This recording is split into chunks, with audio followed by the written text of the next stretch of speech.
की शुरुआत में हम एक सुनसान जगह पर टीवी चलता हुआ देखते हैं, जहाँ एक टीवी होस्ट एक लड़की का इंटरव्यू ले रही होती है। ये लड़की हाल ही में होने वाले एक मैसेकर यानी एक कत्लेआम में जिंदा बच गई थी। दरअसल कुछ वक्त पहले ही एक कत्लेआम शुरू हो गया था, जिसमें बहुत सारे लोग मारे गए थे। सबको मारने वाला एक जोकर था, एक पागल जोकर जो किसी को भी बगैर किसी वजह के मार दिया करता था। आम तरीके से नहीं, बल्कि काफी बुरी तरह। इस जोकर का नाम था आर्ट दी क्लाउन, जिसे हम आर्ट कहेंगे। अब ये लड़की बच तो गई थी, मगर आर्ट ने इसकी शक्ल का बुरा हाल कर दिया था। उसके चेहरे का हुलिया ही बिगाड़ के रख दिया था। अब जो टीवी हम देख रहे थे जिसमें ये इंटरव्यू चल रहा था, ये आर्ट का था। क्योंकि वो भी ये सब देख रहा था, तो वो ठोकर मार कर टीवी को तोड़ देता है। जिसके बाद वो दोबारा से लोगों को मारने के लिए तैयार हो जाता है, जिसके लिए पहले वो अपना जोकर वाला मेकअप करता है और बाद में अपने खतरनाक हथियार उठाता है।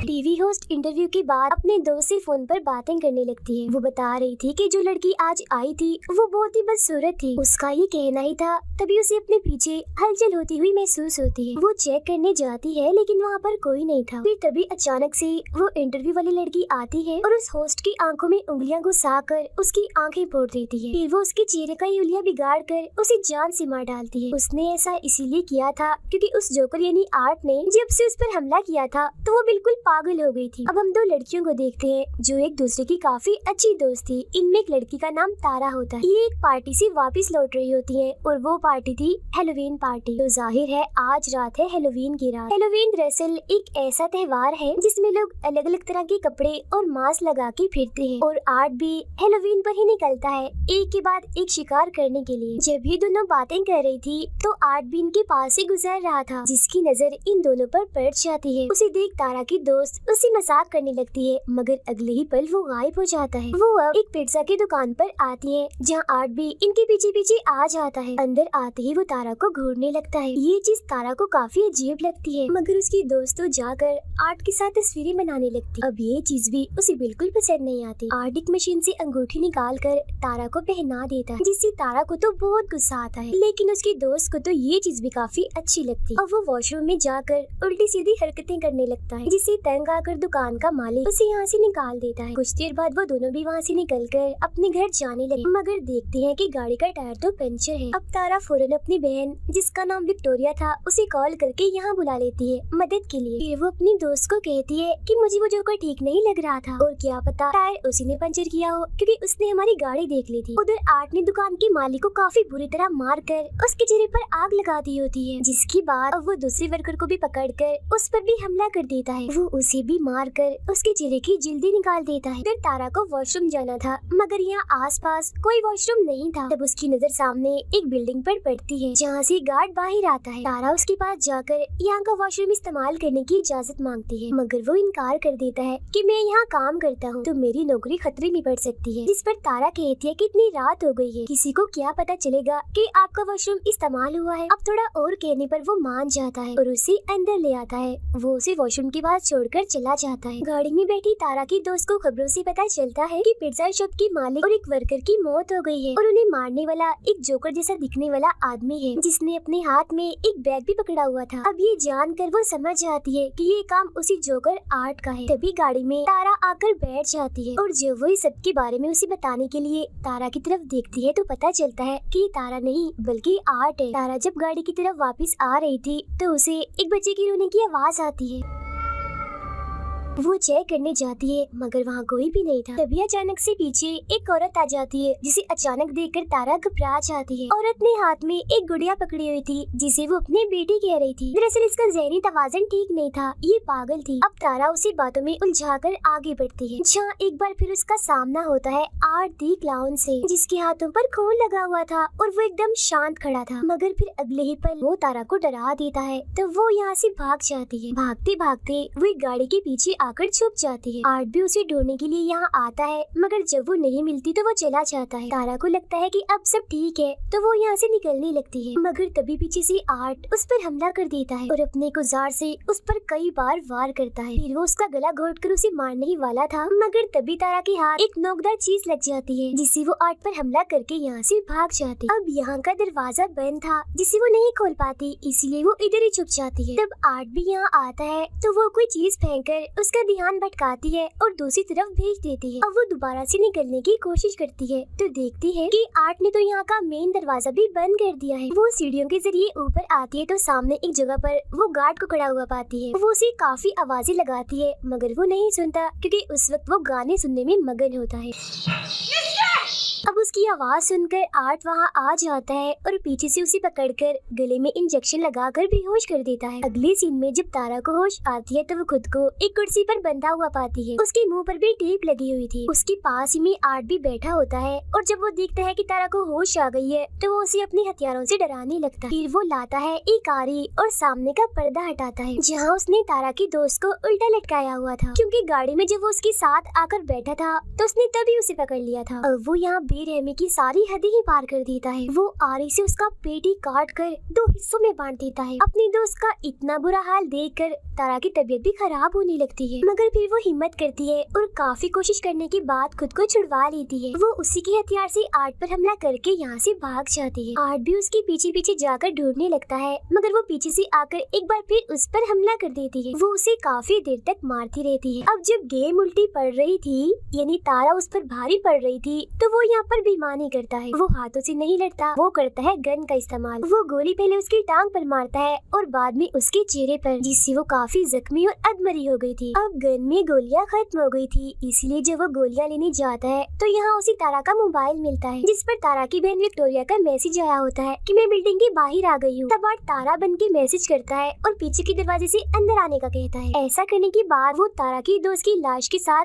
तस्वीर बनाता है और लाश की हालत का हम बड़ा ही बुरा हाल देखते हैं, पूरी चिरी हुई 2 हिस्सों में बटी हुई। अब वो जाता है तारा के पास और उस पर भी अंधाधुंध गोलियां जलाकर उसे मार डालता है। वो पागल औरत भी यहीं खड़ी हुई थी और उसे ऐसा करता हुआ देख रही थी। ये सब देखकर वो जाती है गार्ड के पास और उसे सारी सूरत-ए-हाल समझाने की कोशिश करती है, मगर वो उसकी बातों का यकीन नहीं करता। फिर वो नीचे जाकर किसी को फोन करने लगता है, मगर तभी यहाँ आर्ट आकर हथौड़ी से उस पर हमला कर देता है। पागल औरत देखती है कि उसका बच्चा जो वो गुड़िया थी वो गायब है, मगर अगले ही पल उसे आर्ट दिखता है जिसके हाथ में वो अपने बच्चे को देखती है। वो उसके पास जाकर पूछती है, क्या तुम्हें जरा भी इंसानियत नहीं है, जरा भी ममता नहीं है, तुम्हें बच्चों पर भी रहम नहीं आता? ये कहकर वो आर्ट को अपने साथ लगा लेती है जैसे वो कोई बच्चा हो, और वो भी बिल्कुल ऐसी एक्टिंग करता है जैसे वो सचमुच का बच्चा ही हो। विक्टोरिया भी अंदर आ गई थी और वो तारा को फोन करती है तो बेल की आवाज जब अंदर से आती है तो वो वहाँ चेक करने जाती है। अंदर आकर तो उसकी होश उड़ जाती है क्योंकि वहाँ वो तारा की दोस्त की कटी हुई लाश देखती है। तभी उसे एक लड़की की आवाज सुनाई देती है। विक्टोरिया समझती है कि ये तारा है, इसीलिए वो चेक करने जब नीचे जाती है तो वहाँ एक औरत को जमीन पर देखती है जो रेंग रही थी क्योंकि काफी जख्मी थी। वो तारा समझकर उसके पास जाती है, मगर तभी उसकी नजर वहाँ पड़ी उस पागल औरत पर जाती है। वो भी काफी जख्मी थी क्योंकि आर्ट ने उसके सीने और सर को काट के बुरा हाल कर दिया था। उसकी हालत बस मरने ही वाली थी। अब यहाँ सवाल ये आता है कि पागल औरत तो इधर ही है, तो ये कौन है जो विक्टोरिया के सामने पड़ी हुई है अपना सर नीचे करके? और फिर तभी हम जान पाते हैं कि ये और कोई नहीं बल्कि आर्ट है जो उसे अपने जाल में फंसाने के लिए यहाँ औरत का भेष बनाकर लेटा हुआ था। वो उस पर भी हमला कर देता है, मगर विक्टोरिया जैसे तैसे करके अपनी जान बचाकर यहाँ से निकल जाती है। वो ऊपर जाकर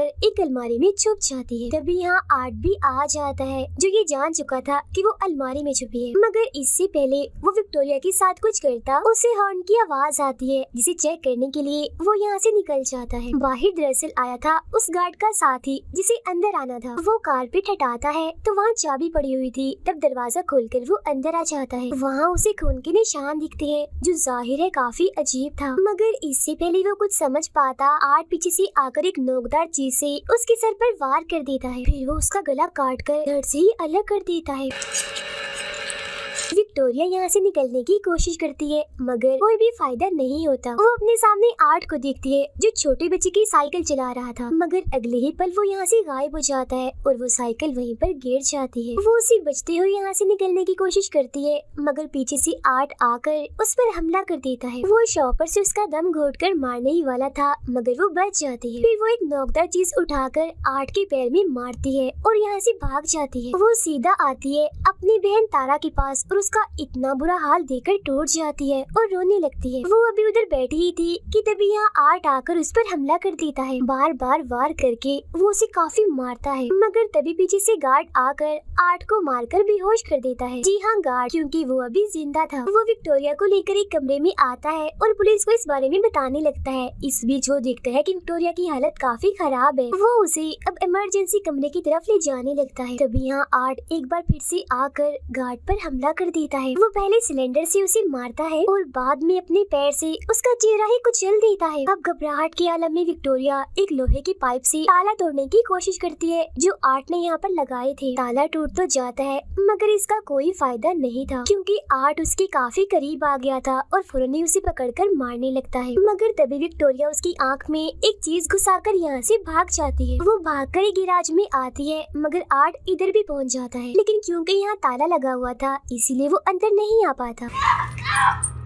अब इतनी ही देर में पुलिस भी यहाँ पहुँच चुकी थी, लेकिन इससे पहले विक्टोरिया पुलिस के पास जाती आर्ट गाड़ी से गैराज का दरवाजा तोड़कर अंदर घुस आता है। अब क्योंकि वो गाड़ी से टकरा गई थी इसीलिए बेहोश होकर नीचे गिर जाती है। फिर जब तक पुलिस यहाँ आती है तो तब आर्ट विक्टोरिया का चेहरा नोच नोच कर खा रहा था। अब पुलिस आर्ट को सरेंडर यानी हथियार डालने का बोलती है, मगर वो अपने मुँह में गन रखकर खुद को ही गोली मार लेता है। अब पुलिस को पता चलता है कि विक्टोरिया मरी नहीं है बल्कि अभी वो जिंदा है, बस काफी जख्मी है। इसके बाद सबकी लाशों को हॉस्पिटल ले जाया जाता है और जब डॉक्टर आर्ट की लाश को देखता है तो उसे काफी अजीब लग रहा था, क्योंकि मरने के बाद भी वो मुस्कुरा रहा था। तभी यहाँ बिजली खराब होने लगती है और आर्ट उठ जाता है, उस डॉक्टर को गले से पकड़ लेता है क्योंकि वो मरा नहीं था बल्कि जिंदा था। इसका मतलब यही था कि अब वो लोगों को मारने का सिलसिला अब इस हॉस्पिटल से करेगा। अब कुछ वक्त गुजरता है और हम विक्टोरिया को देखते हैं जो आखिरकार आर्ट का शिकार होने से बच गई। कल उसे इंटरव्यू के लिए भी जाना है और उन्हीं बाद हम उसका चेहरा देखते हैं जो काफी भयानक दिख रहा था, जो बिल्कुल वैसा दिख रहा था जैसा इंटरव्यू वाली लड़की का था। अब यहाँ ये राज खुलता है कि विक्टोरिया ही असल में वो लड़की है जो शुरुआत में इंटरव्यू दे रही थी, जिसके बारे में कहा था कि एक मैसेकर में बची है और एक जोकर ने ही सभी को मारा था। अब यहाँ सवाल ये उठता है कि आर्ट ने अपने सर पर गोली मारी थी मगर वो नहीं मरा, आखिर क्यों? क्योंकि दरअसल अभी तक जितने भी लोगों ने उसे मारने की कोशिश की उन सबको ही मौत के घाट उतरना पड़ा। अब यहाँ ये चीज क्लियर नहीं हुई कि क्या उसे मारा जा सकता है या नहीं। हो सकता है कि उसे मारा जा भी सकता हो। तो अब ये जानने के लिए हम आगे बढ़ते हैं, जहाँ हम आर्ट को उसी हॉस्पिटल में देखते हैं जब उसने डॉक्टर को पकड़ लिया था। वो डॉक्टर को मारकर काफी जख्मी कर देता है और लगातार उसके पीछे पड़ा हुआ था। डॉक्टर खून में लथपथ था और वो रेंगता हुआ बाहर आता है और पुलिस को कॉल कर देता है, मगर उस बेचारे की तो आवाज ही नहीं निकलती क्योंकि आर्ट ने उसके गले पर वार किया था। उसे और दर्द देने के लिए वो उसकी आंख निकाल कर पहले उसके साथ खेलता है और बाद में उसे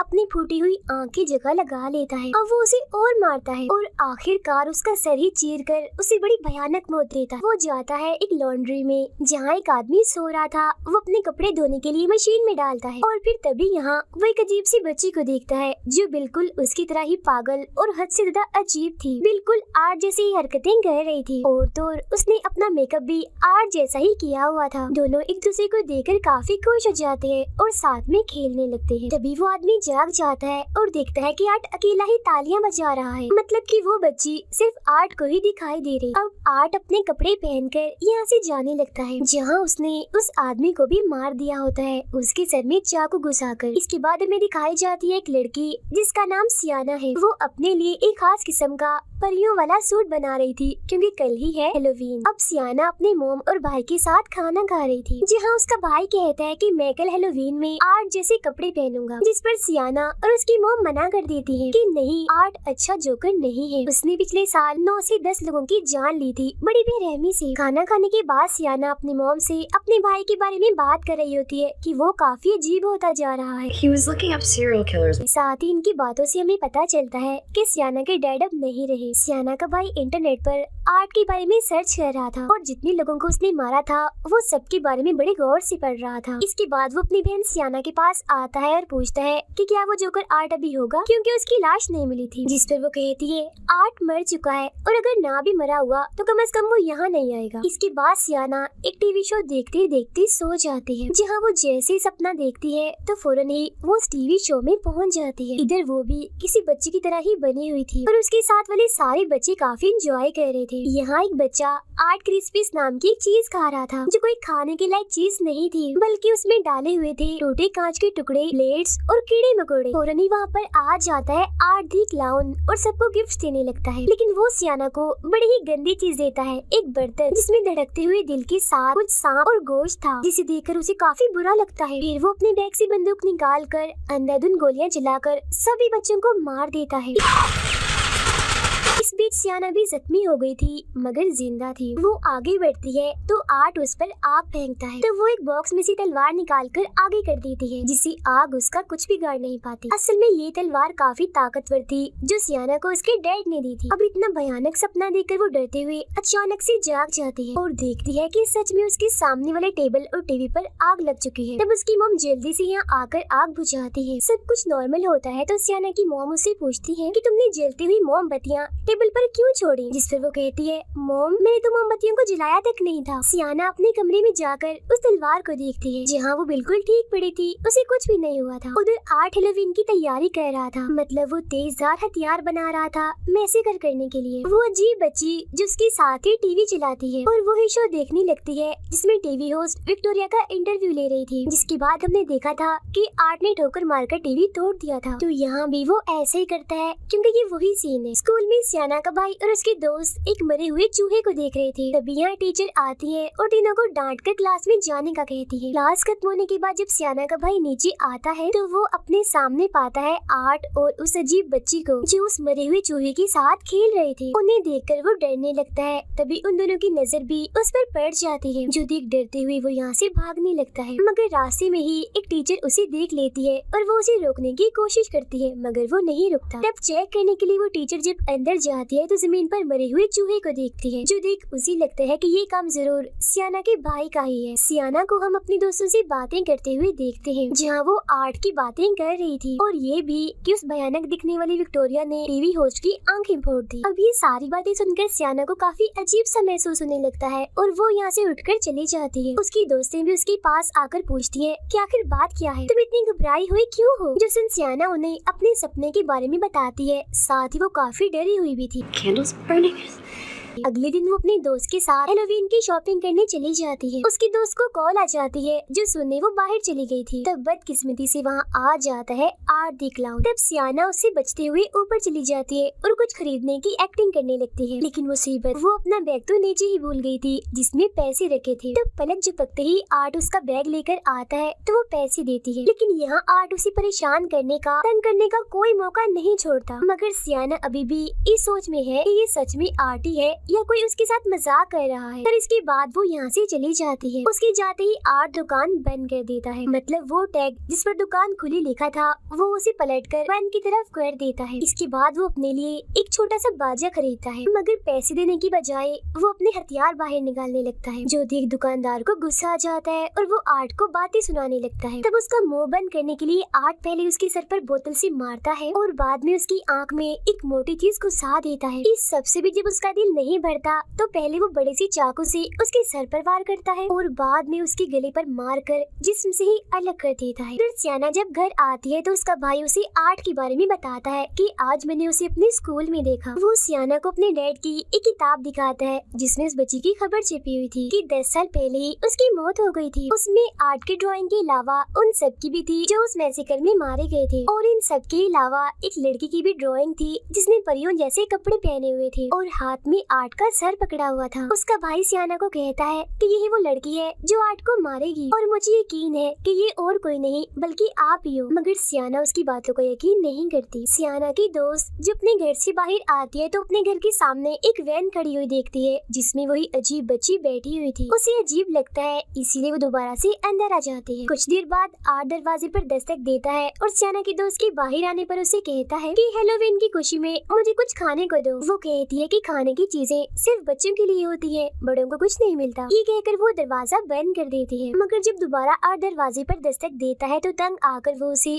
खाने की चीजें दे देती है। अब तभी उसकी नजर आर्ट के बैग में जाती है, जिसमें कुछ हथियार और औजार थे जिन पर खून लगा हुआ था। उधर सियाना भी हैलोवीन पार्टी के लिए तैयार होने लगती है। अब जब सियाना की दोस्त अकेली थी तो उसे नीचे से कुछ आवाजें सुनाई देती है। वो चेक करने जब नीचे आती है तो देखती है कि शीशे का दरवाजा टूटा हुआ है, क्योंकि घर में आर्ट घुस आया था और वो यहाँ ऐसे घूम रहा था जैसे घर उसका ही हो। अब जब उसकी नजर सियाना की दोस्त पर पड़ती है तो वो उसके पीछे पड़ जाता है। वो बचने के लिए अपने कमरे में आती है, लेकिन आर्ट आखिरकार उसे पकड़ ही लेता है। पहले वो उसके चेहरे पर कट मारता है जिससे उसकी आंख भी कट जाती है, जिसके बाद वो उसके सर की जिल्द काट कर बालों वाले हिस्से को ही अलग कर देता है। अब बेरहमी उसकी हद से बढ़ जाती है, क्योंकि वो चाकू से उसकी पीठ को काफी गहरा काट देता है। वो फिर उसकी बाजू ही उसके जिस्म से अलग कर देता है। अभी भी उसका दिल नहीं भरता तो वो अपने हाथों से ही उसके चेहरे की स्किन नोच नोच कर अलग कर देता है। वो उसका बहुत बुरा हाल कर देता है, काफी खून बह रहा था उसका। कुछ वक्त के बाद जब उसकी मॉम घर आती है तो वो ऊपर आकर बड़ा ही भयानक नजारा देखती है कि पूरा कमरा खून से भरा पड़ा है और वो खून है उनकी बेटी का, जहाँ अब आर्ट उसकी बची हुई जिस्म की चीर फाड़ कर रहा था। उसका बहुत ही बुरा हाल था, मगर हैरत कि वो अभी भी जिंदा थी। इसके बाद वो उसकी मॉम को भी काफी बुरी तरह से मार देता है। फिर जब बच्चे हैलोवीन की चीज लेने आते हैं तो वो बच्चों को उस लड़की की मॉम के सर में कैंडीज रख कर देता है। बच्चे कुछ भी समझ नहीं पाते, उन्हें ये नकली सर लगता है और वो यहाँ से चले जाते हैं। उधर हैलोवीन पार्टी में सियाना को अपनी दोस्त की फिक्र हो रही थी, क्योंकि अभी तक वो पार्टी में नहीं आई थी, जबकि उसके बाकी दोस्त पार्टी में आ गए थे। और अब वो डांस करने लगते हैं और काफी मजे कर रहे थे। सियाना के भाई को हम उसके कमरे में देखते हैं, क्योंकि उसकी मॉम ने उसे पार्टी में जाने नहीं दिया था। आर्ट के बारे में बताने के लिए वो अपनी मॉम को अपने डैड की वही किताब दिखाता है, जिसे उसकी मॉम फाड़ देती है। वो अपनी मॉम से बदतमीजी करता है तो वो उसे थप्पड़ लगा देती है, तो वो गुस्सा होकर अपने घर से निकल जाता है। फिर जब उसकी मॉम बाहर आती है तो देखती है कि उनके बेटे ने सब कुछ खराब कर दिया है, यहाँ तक कि गाड़ी भी गंदी कर दी थी और उस पर अपनी माँ के लिए गाली लिख दी थी, जो देख उसकी मॉम को काफी बुरा लगता है। सियाना के भाई को वो इवेंट दिखती है जिसमें वो उसी अजीब सी बच्ची को बैठा हुआ पाता है। ये देखकर तो उसकी हालत ही खराब हो जाती है और वो फौरन ही अपने घर की तरफ भाग जाता है। अब सियाना की मॉम गाड़ी साफ करने लगती है, इस बात से अनजान होकर कि इसमें आर्ट बैठा हुआ है, जिसका साफ मतलब था कि गाड़ी का ऐसा हाल और किसी ने नहीं बल्कि आर्ट ने किया है। फिर जैसे वो शीशा साफ करती है, अंदर आर्ट को बैठा हुआ देख लेती है, मगर कुछ सोचने समझने का मौका दिए बगैर वो उनके सर पर गोली मारकर हर्ट से ही अलग कर देता है। जब सियाना का भाई घर आता है तो देखता है कि आर्ट ने उसकी मॉम की बड़ी बुरी हालत कर दी है, उनके चेहरे का हुलिया ही बिगाड़ दिया है। जिसके बाद आर्ट सियाना के भाई को भी पकड़कर बेहोश कर देता है और अपने साथ ले जाता है। पार्टी में डांस करते करते सियाना को वही अजीब बच्ची दिखती है जो उसे ही घूर रही थी, जो देख उसकी हालत खराब हो जाती है। वो काफी डर गई थी, इस वजह से सियाना के साथ साथ उसके दोस्तों को भी पार्टी छोड़कर यहाँ से जाना पड़ता है। सब नॉर्मल होने के बाद जब सियाना गाड़ी में बैठी थी तो उसके पास उसके भाई की कॉल आती है, जो कहता है कि मैं एक पार्क में हूँ, मुझे तुम्हारी मदद चाहिए, तुम जल्दी से आ जाओ इधर। ये असल में और कोई नहीं बल्कि वही अजीब बच्ची थी, क्योंकि सियाना का भाई तो बेहोश था और वो आर्ट के साथ ही थी। वो तो बस आवाज बदलकर सियाना से बात कर रही थी। कुछ वक्त के बाद वो लोग उस पार्क के पास पहुंच जाते हैं, जहाँ सियाना अपने भाई को ढूंढने के लिए अंदर जाती है। तभी उसे अपने भाई का मैसेज आता है कि मैं टेरिफायर में फंस चुका हूँ, यानी एक भूत बंगले में। तब उसे ढूंढने के लिए सियाना अंदर जाती है। गाड़ी में सियाना का दोस्त किसी वजह से बाहर आता है, मगर तभी आर्ट उसे चाकू घुसाकर मार देता है। फिर वो उसकी दोस्त को भी पकड़कर अपने साथ ले जाने लगता है, मगर वो आर्ट को टांग मारकर जैसी तैसी बच जाती है और यहाँ से भाग जाती है। भागते भागते वो एक ऐसे कमरे में जाती है जहाँ चारों तरफ दीवारों पर खून लगा हुआ था। तभी इधर आर्ट भी आ जाता है और उसके चेहरे पर तेजाब डाल देता है, जिससे उसका सारा चेहरा जलकर झुलस जाता है। चेहरे का बुरा हाल हो जाता है। फिर वो अपने तेज कीलों वाले हथियार से बार बार उसे मारकर बची हुई कसर भी पूरी कर देता है और उसे भी बड़ी बेरहमी वाली मौत देता है। तभी यहाँ सियाना भी आ जाती है और अपने दोस्त की इतनी बुरी हालत देखकर काफी डर जाती है। इधर आर्ट भी खड़ा था, मगर इससे पहले वो सियाना को मारता पीछे से आ जाता है उसका भाई, जिसे देखकर सियाना यहाँ से भागने का कहती है और फिर आर्ट की टांग में एक लकड़ी घुसा देती है। मगर बेचारे की किस्मत खराब थी, वो उल्टा उसी से ही पिट जाती है। आर्ट उसे इधर उधर पटक पटक कर काफी मारता है। सियाना का भाई जब यहाँ से भाग रहा होता है तो तभी आर्ट उसे पकड़ लेता है और बुरी तरह उस पर वार करने लगता है। फौरन इधर सियाना आती है और कई बार आर्ट को मारकर उसे जख्मी कर देती है और अपने भाई को लेकर यहाँ से भाग जाती है, लेकिन आर्ट उनका पीछा करते करते यहाँ भी आ जाता है। वो एक बार फिर सियाना के भाई को कैंची वाली तलवार से पीटने लगता है। सियाना उसे बचाने की कोशिश तो करती है मगर खुद भी काफी पिट जाती है। उसके जिस्म के